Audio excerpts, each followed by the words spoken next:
নমস্কাৰ বন্ধুসকল, স্বাগতম জনাইছোঁ আপোনালোকক মোৰ ইউটিউব চেনেললৈ। এই ভিডিঅ'টো কিছু বেলেগ কথা আছে ইয়াতে। আপোনালোকে যিসকলে চাকৰি বৰ্তমান কৰি আছে, বছৰৰ পৰা কৰি থকা হ'ব পাৰে, আপোনালোকৰ মা দেউতাহঁতেও কৰি থাকিব পাৰে, আৰু আপোনালোকে ADREতে সোমাওক লাগে তাৰ আগতেই সোমাওক, বা আগন্তুক দিনত আপোনালোকে পৰীক্ষা মানে নতুনকৈ দিবলৈ আপোনালোক গৈ আছে। চ' সকলোৰে ক্ষেত্ৰতে মই কথাটো ক'বলৈ বিচাৰিছোঁ। এই বস্তুটো ইম্পৰ্টেণ্ট এই কাৰণে, কাৰণ এই বস্তুটোৱে সকলোৰে ওপৰত প্ৰভাৱ পেলাব। আৰু আপোনালোকৰ মই ক'লোৱেই যে আপোনালোকৰ মা দেউতাহঁতেও যদি চাকৰি কৰি আছে, দেন তেওঁলোকৰ ক্ষেত্ৰতো এই বস্তুটো প্ৰযোজ্য হ'ব। আজি আপোনালোকে জানে আমাৰ কেইটামান বিভাগ বাদ দি সকলো বিভাগতে আপোনালোকৰ প্ৰমোশ্যন একেবাৰে শ্ল', বহুত বেছি শ্ল', তাৰ ওপৰত প্ৰমোশ্যনৰ স্ক'প নাই। অ'কে, চ' তেনেকুৱা ধৰণৰ বহুতখিনি সমস্যা। মই ফৰ এক্সাম্পল মই আপোনালোকক দিছোঁ যে ফৰেষ্ট ডিপাৰ্টমেণ্টতে হওক, ফৰেষ্ট ডিপাৰ্টমেণ্টত আপোনালোকৰ junior assistant, senior assistant, head assistant. Okay, এই হেড এছিষ্টেণ্টৰ পাছত কোনো ধৰণৰ প্ৰমোশ্যন নাই। ঠিক সেইদৰে আপোনালোকৰ PWD যদি আপোনালোকে যিবিলাক ডিভিজনেল অফিচ আছে এক্সিকিউটিভৰ এইবিলাকত, তাত হ'লেও আপোনালোকৰ junior assistant, senior assistant, head assistant, আপোনালোকৰ তাৰ বাদে আপোনালোকৰ প্ৰমোশ্যন নাই। শিক্ষকৰ ক্ষেত্ৰত ঠিক সেইদৰে আপোনালোকে মানে হায়াৰ ছেকেণ্ডেৰী এইবিলাকত আপোনালোকৰ ছাবজেক্ট টিচাৰ অকল প্ৰিন্সিপাল হ'ব পাৰে, তেনেকুৱা ধৰণৰ হেৰি আছে। বাট বাকী শিক্ষকসকলৰ ক্ষেত্ৰত আপোনালোকৰ যি হেড টিচাৰৰ পষ্ট দিছিলে প্ৰধান শিক্ষকৰ, সেয়া লৈ পেলাই কিছুমান হেৰি আছিলে। চ' তেওঁলোকৰ চেলাৰী বঢ়াব লাগে, তেনেকুৱা ধৰণৰ বহুখিনি কথা আছিলে। লগতে আপোনালোকে যেতিয়া চেলাৰী আপোনালোকে পাই আছে, চেলাৰীৰ লগত আপোনালোকে জানে যে এটা GIS কাটে, গ্ৰুপ ইঞ্চুৰেঞ্চ স্কিম বুলি GISৰ এটা পইচা কাটে, যিটো আপোনালোকে পাছত সেইটো ঘূৰাই পায়। সেইটো বহুত দিনৰ পৰা এই একেবাৰে নমিনেল এমাউণ্টে চলি আহি আছে। 200 টকা, 100 টকা তেনেকৈ কাটি আছে। অফিচাৰৰ ক্ষেত্ৰত 400 টকা তেনেকুৱাকৈ কাটি আছে। চ' এই বস্তুটো বঢ়াবৰ কাৰণে কৈ থকা হৈছে, যাতে পাছৰ পৰ্যায়ত যেতিয়া ৰিটায়াৰ হ'ব বা কোনোবা এজন ঢুকাব, তেতিয়া তেওঁ এটা সৰহসংখ্যক পইচা এটা তেওঁলোকে পাব পাৰে। কিন্তু সেইটো এতিয়ালৈকে কৰা হোৱা নাছিলে, বাট বৰ্তমান সেইটোৰ ওপৰত চিন্তা চৰ্চা চলি আছে। এতিয়া আহোঁ আপোনালোকৰ প্ৰথম যিটো ডিপাৰ্টমেণ্টৰ কথা ক'বলৈ গৈ আছোঁ, সেইটো ডিপাৰ্টমেণ্ট হৈছে আপোনালোকৰ ৰেভিনিউ ডিপাৰ্টমেণ্ট। এতিয়া ৰেভিনিউ ডিপাৰ্টমেণ্টত আপোনালোকৰ বৃহৎ চেঞ্জ কৰা হ'ল। ইয়াৰ পূৰ্বতে আমি দেখিছিলোঁ যে যিসকল ৰেভিনিউ কাম কৰে মণ্ডলসকলে প্ৰমোশ্যন পায় কানাংগুলৈ, তাৰপিছত তেওঁলোকে প্ৰমোশ্যন নাপায়। কানাংগুৰ পাছত তেওঁলোকৰ এটা প্ৰমোশ্যন তেওঁলোকৰ আছিলে, যিটো ৰেভিনিউ ইনস্পেক্টৰ বুলি কয়, গেজেটেড পষ্ট হয়,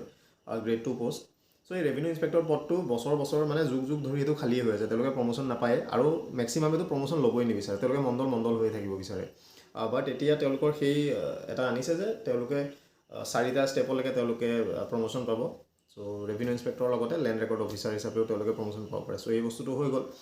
কিন্তু মূল যিকেইটা সমস্যা আছিলে, আজি বহুখিনি যিসকলে ADREটো সোমাইছে তেওঁলোকেও এই কথা কৈ আছে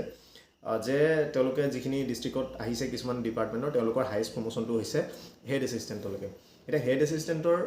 পষ্টটো গ্ৰেড 2 পষ্ট হয়, কিন্তু তেওঁলোকৰ যিখিনি কাউণ্টাৰ পাৰ্ট আছে, যিসকলে ধৰি লওক চিফৰ অফিচত কৰে বা তেনেকুৱা একদম মুখ্য কাৰ্যালয়বিলাকত কৰে, তেওঁলোকৰ মানে যিটো সেৱাবিধি হয়, ছাৰ্ভিচটো তেওঁলোকৰ বেলেগ, আৰু তেওঁলোকৰ প্ৰমোশ্যনৰ স্ক'পটোও বেলেগ হয়। আজি মই এক্সাম্পল আপোনালোকৰ PWD ডিপাৰ্টমেণ্টত যদি আপুনি চিফ ইঞ্জিনিয়াৰ অফিচত কৰে, আপুনি ৰেজিষ্ট্ৰাৰ, এডমিনিষ্ট্ৰেটিভ অফিচাৰ কিবাকিবি ধেৰ হ'ব পাৰে। But at the same time যদি ডিষ্ট্ৰিক্টৰ অফিচত আপোনালোক পৰিছে, দেন আপোনালোকে জাষ্ট হেড এছিষ্টেণ্টলৈকে আপোনালোকে প্ৰমোশ্যন পাব পাৰে। কিন্তু এই বস্তুটো সলনি কৰিবৰ কাৰণে বৰ্তমান পাৰ্চনেল ডিপাৰ্টমেণ্টক ড্ৰাফ্ট কৰিব কৈছে যে প্ৰত্যেক লাইন ডিপাৰ্টমেণ্ট যিমানখিনি আছে, সকলোৰে এটলিষ্ট এডমিনিষ্ট্ৰেটিভ অফিচাৰ পষ্টটো, AO পষ্টটো মানে হেড এছিষ্টেণ্টৰ পিছত প্ৰমোশ্যনেল পষ্ট এটা তেওঁলোকক দিবলৈ মানে কথাটো কোৱা হৈছে। চ' সেই বস্তুটো যদি পষ্টটো যদি দিয়ে, এডমিনিষ্ট্ৰেটিভ অফিচাৰ পষ্টটো এই ডিষ্ট্ৰিক্টখিনিৰ ক্ষেত্ৰত গ্ৰেড 2 পষ্ট হ'ব, 22,000 স্কেলৰ আপোনাৰ 11,800 গ্ৰেড পে'ৰ এইটো এটা পষ্ট হ'ব। এইটো সকলোৰে ক্ষেত্ৰত সেইটো প্ৰযোজ্য হ'ব, যিমান ডিপাৰ্টমেণ্ট আছে। আজি ফৰেষ্টৰ যিসকলে কৈছে বা PWD যিসকলে কৈছে তেওঁলোকে ডিষ্ট্ৰিক্টত তেওঁলোকে হেড এছিষ্টেণ্টৰ ওপৰত প্ৰমোশ্যন নাই, তেওঁলোকৰ এই যিটো কথা কোৱা হৈছে সেইটোৰ পৰা তেওঁলোকৰ লাভ হ'ব, কাৰণ তেওঁলোকে তাৰ পাছত প্ৰমোশ্যন পাব পাৰে। বিশেষ সমস্যা হৈ আছিলে সেইটো আপোনালোকে জানে, যিসকল JE থাকে, জুনিয়ৰ ইঞ্জিনিয়াৰ যিসকল থাকে, সেই জুনিয়ৰ ইঞ্জিনিয়াৰসকলে বছৰ ধৰি তেওঁলোকে প্ৰমোশ্যন নাপায়, আৰু তেওঁলোকে এছিষ্টেণ্ট ইঞ্জিনিয়াৰ পাওঁতে বহুত টাইম লাগি যায়গৈ। আৰু ইয়াৰ পূৰ্বতে বহু বছৰ ধৰি পেলাই প্ৰমোশ্যন নোপোৱা কেডাৰ তেওঁলোকৰ আছিলে, আৰু তেওঁলোকক প্ৰমোশ্যন দিয়াৰ কথা চলি আছিলে, আৰু অৱশেষত বৰ্তমান সময়ত এক্স কেডাৰ পষ্ট মানে এক্স কেডাৰ এটা সৃষ্টি কৰি তেওঁলোকক প্ৰমোশ্যন দিয়া হৈছে। চ' বাকী পিছৰ যিসকলৰ কাৰণে প্ৰমোশ্যনৰ স্ক'পটো খোল খাইছে। ঠিক সেইদৰে আপোনালোকে বহুখিনি ডিপাৰ্টমেণ্টত আপোনালোকে চাব পাৰে যে কিছুমান পষ্টৰ এগেইনষ্টত ছাৰ্ভিচ ৰুলে নাই, আৰু বহুবিলাক ডিপাৰ্টমেণ্টত আপোনালোকৰ প্ৰমোশ্যন বহুত শ্ল' হয়। আপোনালোকৰ মানে গ্ৰেড 3ৰ পৰা ধৰি লওক এটা পোষ্টত আপুনি সোমাইছে তাৰ নেক্সট পোষ্টটো পাওঁতে পাওঁতে আপোনালোকৰ 10 বছৰ 12 বছৰ 15 বছৰ পৰ্যন্ত হৈ যায় গ্ৰেড 4 এজনেতো প্ৰমোশ্যন নাপায়গৈ অ'কে কাৰণ গ্ৰেড 3খিনি যেতিয়া প্ৰমোশ্যন পাব তেতিয়া ভেকেণ্ট হ'লে গ্ৰেড 4ৰ পৰা তেওঁলোকক তাত এপইণ্টমেণ্ট দিব পাৰে চ' তেনেকুৱা ধৰণৰ বহুখিনি সমস্যা হ'ব পাৰে চ' সেই ৰিগাৰ্ডিং যি চিফ ছেক্ৰেটেৰীৰ লগত মিটিং হৈছিলে অলপ দিন হ'ল ত' তাতে পাৰ্চনেল ডিপাৰ্টমেণ্ট আৰু ফাইনেন্স ডিপাৰ্টমেণ্টক সেই বস্তুবিলাক যুগুতাই পেলাই তেওঁলোকৰ ৰিপৰ্ট বনোৱাবলৈ কোৱা হৈছিলে যে প্ৰমোশ্যনৰ যিটো বস্তু হয় সেইটো ষ্ট্ৰীমলাইন কৰি পেলাই এটা ফিক্সড টেনিয়ৰৰ পাছত তেওঁলোকক প্ৰমোশ্যন বস্তুটো দিব লাগে কাৰণ অকল এটা যিটো modified career assurance progression scheme আছে MSCPS বুলি কয় সেইটোত মানে কি আপোনালোকে চাকৰি কৰা 10 বছৰৰ ভিতৰত যদি এটাও প্ৰমোশ্যন নাপায় আপোনালোকে 3% এডিশ্যনেল ইনক্ৰিমেণ্ট এটা পায় এই 3% এডিশ্যনেল ইনক্ৰিমেণ্টটোৱে কোনোবা এজন মানুহৰ প্ৰমোশ্যনটোক জাষ্টিফাই কৰিব নোৱাৰে কাৰণ সেইটো প্ৰমোশ্যন পোৱাহেঁতেন সেইটো বহুত বস্তু বেলেগ হ'লহেঁতেন তেওঁ 3%টো লৈ পেলাই তেওঁ সন্তুষ্ট থাকিব নেকি চ' সেই বস্তুবিলাক চালি জাৰি চাই পেলাই ৰিপৰ্ট প্ৰস্তুত কৰিবলৈ কৈছে যাতে মানুহখিনিয়ে ৰেগুলাৰলি তেওঁলোকে প্ৰমোশ্যন পাই থাকে চ' এনেকুৱা ধৰণৰ বহুবিলাক ডিপাৰ্টমেণ্ট আছে লগতে এটা ডিপাৰ্টমেণ্ট আপোনালোকৰ যিটো GAD ডিপাৰ্টমেণ্টৰ অধীনত দুটা ডিপাৰ্টমেণ্ট আছে বহুত ইম্পৰ্টেণ্ট ডিপাৰ্টমেণ্ট যি দুটা হৈছে আপোনাৰ ছেক্ৰেটেৰিয়েট এডমিনিষ্ট্ৰেশ্যন আৰু ডিষ্ট্ৰিক্ট এডমিনিষ্ট্ৰেশ্যন চ' এই দুটা বস্তুৰ ক্ষেত্ৰত বহুত আকাশ পাতাল পাৰ্থক্য আছে ছেক্ৰেটেৰিয়েটত আপোনালোক JAA বা কম্পিউটাৰ অপাৰেটৰ কেডাৰটোতো বাৰু বৰ্তমান বন্ধই কৰা হ'ব চ' JAA সোমাই পেলাই আপটো আপোনালোকে এডিশ্যনেল ছেক্ৰেটেৰীলৈকে আপোনালোকে প্ৰমোশ্যন পাব পাৰে but at the same time আপোনালোকে ডিষ্ট্ৰিক্টত যদি আপোনালোকে সোমায় এজ JDAA চ' তাত সোমালে আপোনালোকে মেক্সিমাম পায়গৈ এডমিনিষ্ট্ৰেটিভ অফিচাৰ AO বা ৰেভিনিউ ৰেজিষ্টাৰ RS এতিয়া কি হৈছে ডিষ্ট্ৰিক্ট এডমিনিষ্ট্ৰেশ্যনত আপোনালোকৰ পূৰ্বতে পোষ্ট আছিলে তেওঁলোকে ADC লেভেললৈকে প্ৰমোশ্যন পাইছিলে চ' মষ্টলি সেইটো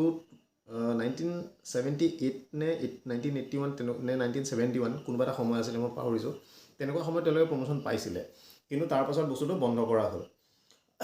কৰা হ'ল তো এই বস্তুটো প্ৰক্ৰিয়াটো পুনৰ ইনিচিয়েট কৰা গৈছে যাতে তেনেকুৱা ধৰণৰ কিছুমান পোষ্ট এই যিটো GADৰ যিটো তাৰতম্য হৈ আছে সেইটো যাতে নৰ্মেলাইজ কৰিব পাৰে আৰু প্ৰমোশ্যনৰ যিটো মানে গ্ৰোথ আছে সেইটো যাতে বেছিকৈ হেৰি কৰিব পাৰে চ' এইটোৰ কাৰণে দিয়া আছে ইয়াৰ লগতে আপোনালোকৰ শিক্ষকসকল যিসকল আছে শিক্ষকসকলৰ ELটো বঢ়াব লাগে বুলি তেওঁলোকে কৈছে আৰু সেইটোৰ ওপৰত ডিছকাশ্যন চলি আছে আৰ্ণ লিভটো বঢ়াব লাগে চ' আপোনালোক যিসকল চাকৰিত সোমাইছে এই প্ৰত্যেকটো যিটো ডিচিশ্যন আছে প্ৰত্যেকটো ডিচিশ্যনে আপোনালোকৰ গোটেই ছাৰ্ভিচ কেৰিয়াৰটো এফেক্ট কৰিবই অ'কে চ' এই বস্তু মনত ৰাখিব ইয়াৰ আগতে কোৱা হৈছিলে যে হেল্থ স্কিমখন লাগু কৰিব ত' হেল্থ স্কিম আমাৰ বৰ্তমান হৈ গৈছে যথেষ্ট ভাল স্কিম এইটো দ্বিতীয় কথা GSটো বঢ়াব লাগে GSটো বঢ়ালে যথেষ্ট সংখ্যক আপোনালোকে পাছত পইচা পাবগৈ তেনেকুৱা ধৰণৰ বস্তু চ' এই যিবিলাক নিয়মবিলাক বা এই যিবিলাক মানে ৰিপৰ্টবিলাক বনাই থকা হৈছে এইবিলাক যদি একচুৱেলি যদি ইমপ্লিমেণ্ট হ'বলৈ যায় দেন ডেফিনেটলি বহুত ভাল হ'ব আৰু অলমষ্ট প্ৰত্যেক ডিপাৰ্টমেণ্টত আপোনাক মই আকৌ ক'লোঁ যে আপোনালোকে মানে PWDৰ হওক বা ফৰেষ্টৰ হওক বা অন্যান্য যিকোনো ডিপাৰ্টমেণ্টৰ হওক আপোনালোকৰ মেক্সিমাম প্ৰমোশ্যন যদি হেড এছিষ্টেণ্টলৈকে আছে আপোনালোকৰ এডমিনিষ্ট্ৰেটিভ অফিচাৰৰ পোষ্টটো বা ছুপাৰিণ্টেণ্ডেণ্ট পোষ্টটো সেইকেইটা আহিব সেইকেইটা ডিষ্ট্ৰিক্টত অলপ টাইম লাগিব সেইখিনি মানে হওঁতে মেলোতে আহোঁতে বাট অভাৰঅল সেইখিনি বস্তু কৰিবলৈ দিয়া হৈছে আৰু আপোনালোকৰ প্ৰমোশ্যনেল যিটো স্ক'প আছে সেইটো অলপ হ'লেও আপোনালোকৰ বাঢ়িব চ' তেনেকুৱা ধৰণৰ কথা গ্ৰেড 4 সকলৰ ক্ষেত্ৰতো যিসকল যোগ্য আছে সেইসকলক যিসকল এলিজিবল হয় তেওঁলোকক গ্ৰেড 3লৈ প্ৰমোশ্যন দিবলৈ অলপ ফাষ্ট ট্ৰেক কৰিবৰ কাৰণে সেইবিলাক বৰ্তমান হেৰি কৰি থকা হৈছে চ' দেখা যাওক কি হয়গৈ বাট এইকেইটা কিছুমান কথা আছিলে যিকেইটা আপোনালোকে জানিব লাগে কাৰণ আপোনালোকৰ ছাৰ্ভিচ কেৰিয়াৰত এই বস্তুটোৰ পৰা মানে ইম্পেক্ট হ'ব পাৰে ত' প্ৰমোশ্যন স্ক'পবিলাক বাঢ়িব আৰু লগতে কাম কৰা হেৰিবিলাকো ভাল হ'ব আৰু বৰ্তমান সময়ত বেলেগ যেতিয়া ছাব ডিষ্ট্ৰিক্টবিলাকত ছেপাৰেট আপোনালোকৰ অফিচ হ'ব চ' তেনেকুৱা হ'লে আৰু অলপ প্ৰমোশ্যনৰ স্ক'পটো বাঢ়িব বুলি মই ভাবোঁ যদি আপোনালোকক ডিষ্ট্ৰিক্টৰ পৰা আনি তাত দিয়ে আপোনালোকৰ প্ৰমোশ্যনবিলাক অলপ স্পীড হ'ব চ' চাওঁ মিটিঙৰ পাছত এইবিলাক আপোনালোকৰ দিছিলে যিবিলাক কথা ওলায় চ' এতিয়া 2 অক্টোবৰ চিকিৎসা সেৱা আঁচনি মুকলি কৰাৰ কথা কৈছিলে সেইটো কৰা হৈ গ'ল চ' ইয়াতে ইম্পৰ্টেণ্ট আছে মই যিখিনি কৈছিলোঁ যে শিক্ষকৰ আৰ্জিত ছুটি বৃদ্ধি কৰা হ'ব অৰ্থাৎ টিচাৰসকলৰ EL বঢ়োৱা হ'ব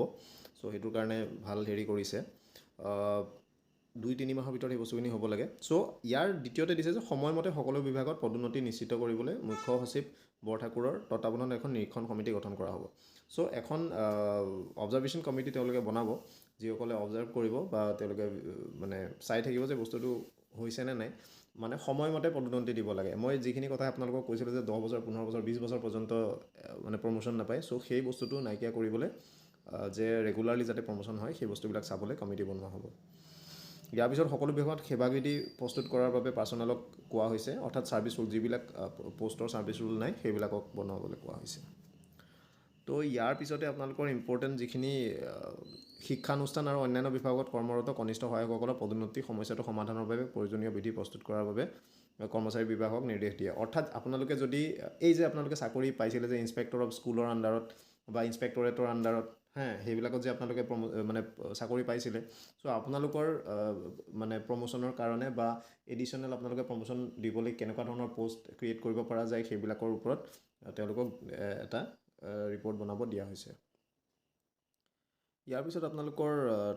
টাইম স্কেল প্ৰমোশ্যন এইখিনি আৰু পাহাৰীয়া ভাত্তা অনুকূলমূলক ভাত্তা এইবিলাক আপোনালোকৰ বঢ়োৱা হ'ব যদি আপোনালোকে হাৰ্ড এৰিয়াবিলাকত আপোনালোকে যদি পষ্টিং পায়। হেল্থত যিসকলে কৰি আছে তৃতীয় আৰু চতুৰ্থ বৰ্গৰ গ্ৰেড 3 গ্ৰেড 4 এমপ্লয়ীখিনিক আপোনালোকৰ পেচেণ্ট কেয়াৰ এলাৱেঞ্চ দিবৰ কাৰণে কোৱা হৈছে চেণ্ট্ৰেল গভৰ্ণমেণ্টৰ আৰ্হিত। ত' তেনেকুৱা ধৰণৰ বহুখিনি ইয়াতে বস্তু আছে। চ' মধ্যাহ্ন ভোজনৰ ৰান্ধনীসকলৰ দৰমহা বৃদ্ধিটো মষ্ট প্ৰবেবলি কৰা হ'ব যিসকল ৰান্ধনী আছে। তো এনেকুৱা ধৰণৰ এই বস্তুখিনি লৈ পেলাই মিটিঙত আপোনালোকৰ যথেষ্টখিনি বস্তু কৰা হৈছিলে। দেখা যাওক কি হয়। চ' আপোনালোকৰ তাত কিবা খবৰ থাকিলে জনাব আৰু এনেধৰণৰ ভিডিঅ' চাবলৈ হ'লে চেনেলটো ছাবস্ক্ৰাইব কৰি ল'ব। Thank U.